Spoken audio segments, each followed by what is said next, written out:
que l'esprit de Jean Vilar, même s'il n'a pas créé le off, mais quand même on est dans sa continuité, c'est dire je veux amener du théâtre à des gens qui n'y vont pas. Ben là c'est pareil.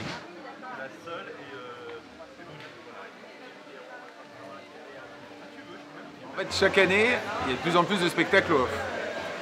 Et chaque année, il y a un débat. Des gens qui disent il y en a trop, faut arrêter. Comme s'il fallait empêcher les gens de venir jouer. Alors toi, tu aurais le droit, toi non, toi c'est bien, toi c'est pas bien. Qui a le droit de dire ça? Non, il faut qu'il y ait de plus en plus de spectacles off, et c'est très bien. Par contre, si on a le même public, la même quantité de public, et qu'on a de plus en plus de spectacles, alors nos salles seront de plus en plus vides, c'est mathématique. Donc il faut aller chercher de nouveaux publics. Il faut agrandir nos publics, il faut les diversifier. Et pour ça, il faut qu'on considère que c'est pas que le off d'Avignon, c'est pas que le off du Grand Avignon, mais ça doit être le off de la Grande Provence. Donc là, on a monté une association, à côté du off, politique, mais pas seulement, qui s'appelle Grande Provence, avec 16 communautés d'agglomération. Avignon, Arles, Nîmes, Bagnols, Carpentras, etc., etc. Et là, cette carte interactive, elle permet de dire, si vous voulez vous loger justement plus loin qu'Avignon, alors on vous dira où vous logez, comment on vous emmène justement par les bus, par le covoiturage, par le train, pour venir dans nos théâtres.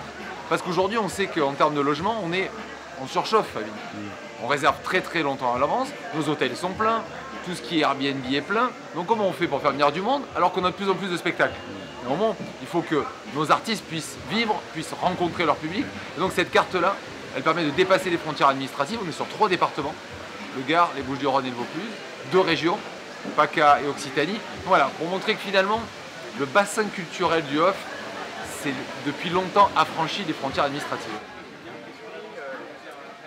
Et vous êtes comédien, et maintenant, depuis 2 ans, vous êtes, enfin depuis le 2e festival plutôt, vous êtes député du département. Exactement. Alors est-ce que ça a transformé, cette approche politique a transformé votre vision aussi du festival que vous aviez pu faire en tant qu'artiste?